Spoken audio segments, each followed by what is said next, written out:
Welcome to the Deep Dive. We're your shortcut to understanding the really big shifts happening around the world. And today, we're diving into something pretty fascinating and really critical in India, the world's biggest democracy.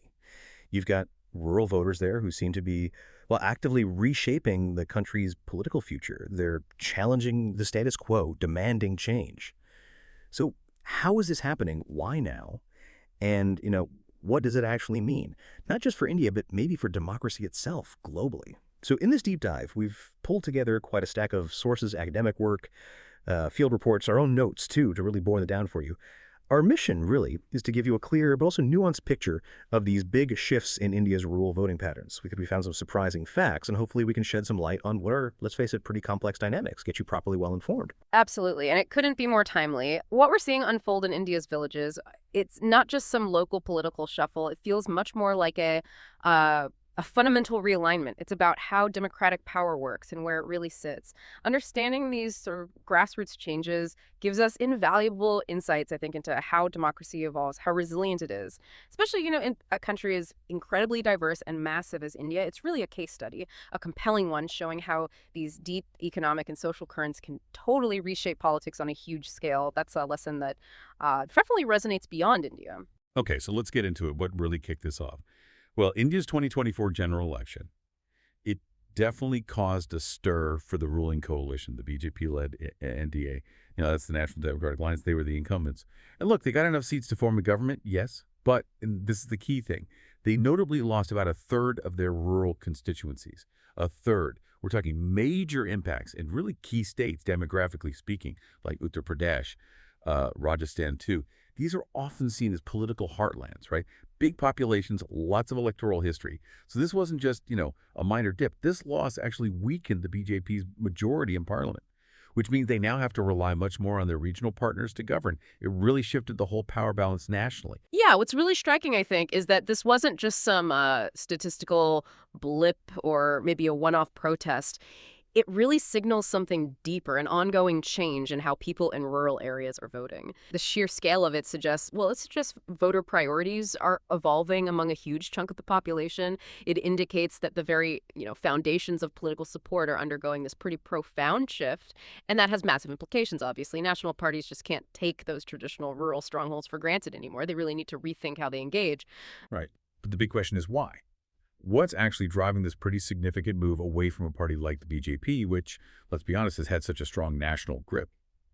Well, the sources we looked at, they consistently point to this multi-layered discontent. It's bubbling up in villages all across India. And these aren't abstract political science issues, right? They're really tangible, everyday struggles that are hitting people's livelihoods. Things like persistent rising inflation, making basics like food and fuel way more expensive. Then there are falling crop prices, which just devastates farmers' incomes directly. Fewer farm jobs available, which limits opportunities for millions. Just this general widespread feeling that government promises haven't really been met. Yeah, it's pretty clear that even really powerful symbolic politics, take the huge inauguration of the Ayodhya Ram Temple, a deeply important cultural religious event for many Hindus features. Even that didn't seem to outweigh, for a critical number of voters anyway, their really pressing concerns about basic needs. People were just more focused on, well, the rising price of dal on the table, the struggle to find decent work, worrying about their kids' futures, more than maybe the big national narratives or cultural moments. And this gets us to a really crucial analytical point, doesn't it? How much do those immediate economic realities actually weigh against, say, cultural appeals or symbolic gestures in an election? The evidence coming out of rural India strongly suggests that when economic hardship hits a certain point, the immediate well-being of your family, your community, that becomes the absolute top factor, often the overriding one. It hints at maybe a growing political sophistication. Voters, especially those facing daily economic struggles, seem to be prioritizing policies that offer direct financial help, real opportunities, more so than appeals based purely on national identity or history. It's a powerful lesson, I think, in voter behavior, not just for India, but really for any democracy dealing with economic shifts and a demanding public. Let's put some numbers on this because they really paint a picture for you. Election data shows this really stark contrast. In the cities, in urban areas, the BJP pulled in about a 40% vote share, okay? But its rural vote share dropped quite significantly, down to only 35%. Now, that 5-point gap might not sound huge on its own, but remember, we're talking about a country with hundreds of millions of rural voters.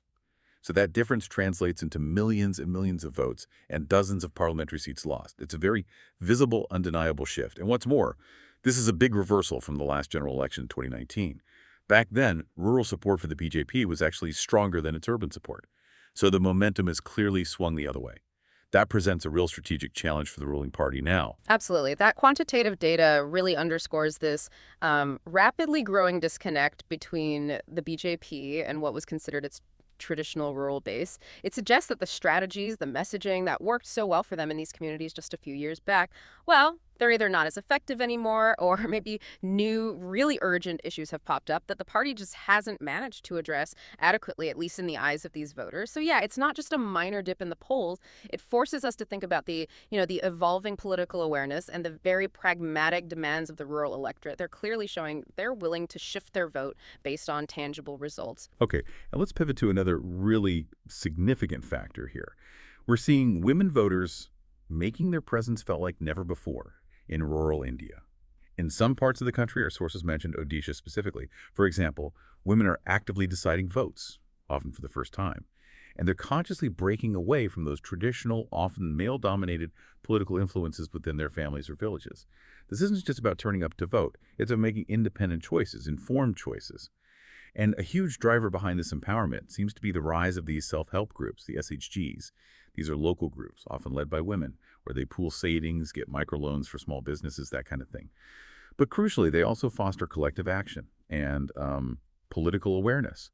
They've empowered women financially, yes, but politically too, giving them a collective voice, a stronger sense of agency. And what are these newly empowered women prioritizing? Well, overwhelmingly, they seem to be backing local and state governments. Notice local and state that deliver tangible, direct benefits. We're talking about things like easier access to microloans to start a small shop, maybe better schools for their kids, improve local health care.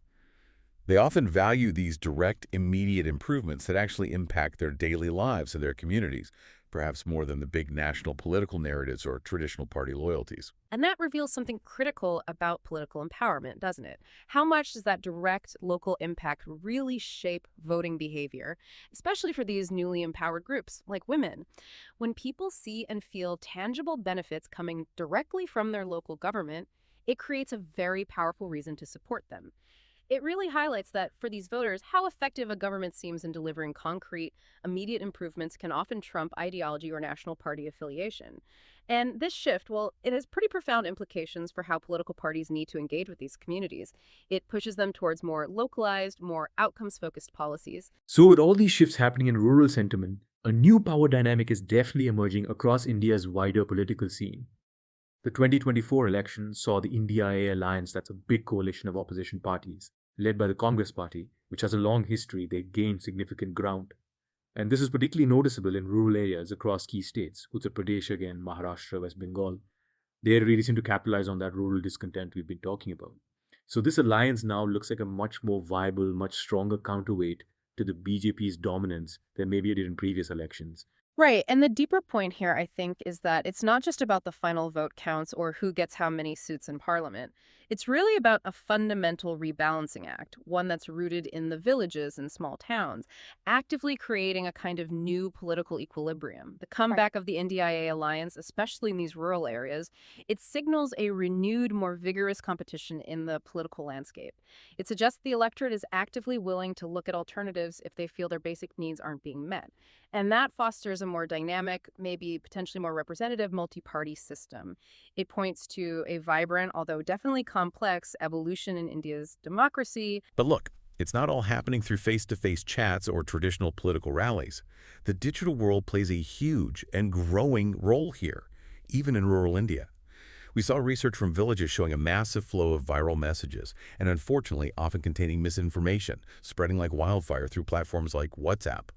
And these are just random bits of junk either. A lot of them are specifically designed to be pro-BJP and anti-opposition. And critically, they often get circulated within existing caste-based groups. Now in India, caste is still a very powerful social and political identifier for many. So targeting these groups means you can tailor the message to resonate really deeply within specific communities. The big challenge, though, as our sources really stressed, is that even with efforts to fact-check and debunk this stuff, This kind of messaging often just persists. It really shapes people's perceptions. It powerfully illustrates just how difficult it is to combat disinformation in these communities. Where established trust networks within a caste group, within a village, can amplify false stories. It makes it incredibly hard for factual counterinformation to actually cut through and change minds. And that highlights a fundamental challenge we see everywhere, really, in this age of information overload, especially when messages are specifically tailored to certain community groups.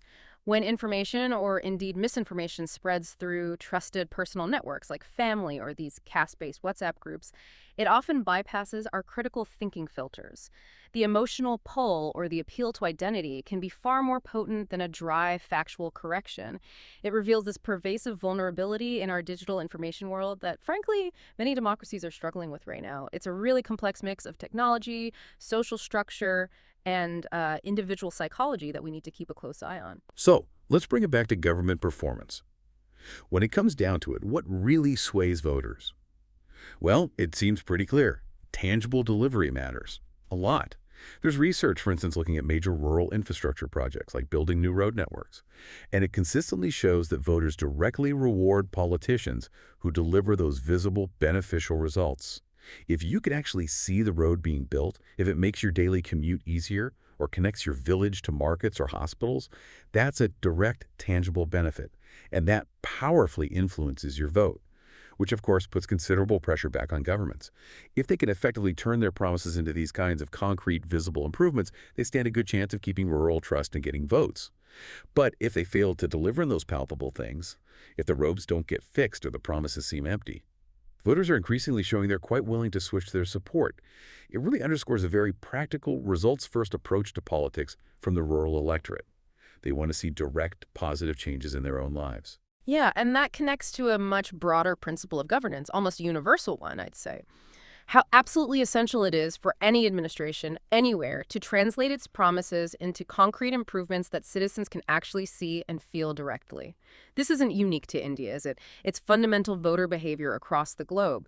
When governments prioritize and crucially, effectively execute public works that address daily needs infrastructure, healthcare access, good schools, they build up this vital reservoir of goodwill and trust. And conversely, failing to deliver can erode support incredibly quickly, often regardless of ideology. It just really emphasizes the pragmatic nature of many voters who are looking for demonstrable progress. Now, it's quite easy, isn't it, to see all this through a very simple lens, like a two-horse race nationally between the BJP and the Congress-led alliance. But that really misses a huge part of the picture for you. The Indian political landscape is just far more intricate, more dynamic than that simple view suggests. In many individual states, you have powerful regional parties, or sometimes left-leaning parties, that also hold significant sway over rural voters. These local and state-level forces, they shape alliances on the ground, they negotiate power locally, and they often determine election outcomes in ways that add layers of complexity. Layers that often get completely overlooked if you only focus on the national narrative. Exactly, and the implication there is crucial. The national narrative often massively oversimplifies dynamics that are incredibly nuanced and diverse when you look at the state or local level. India's federal system gives these regional parties real power to address very specific local concerns, and those concerns can resonate far more deeply with rural voters than grand national platforms or ideologies sometimes do. So understanding the specific players in each region, what they're promising locally, their actual track record, that's absolutely vital to truly grasp the full texture and intricacy of India's democracy.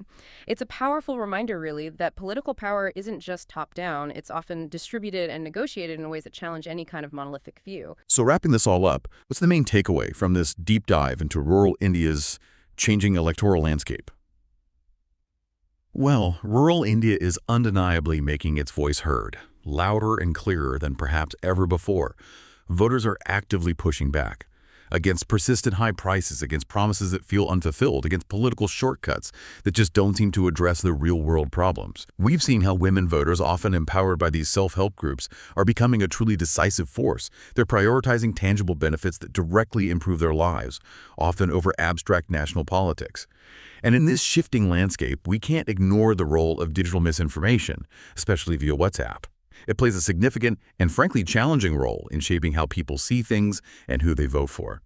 The bottom line seems to be this.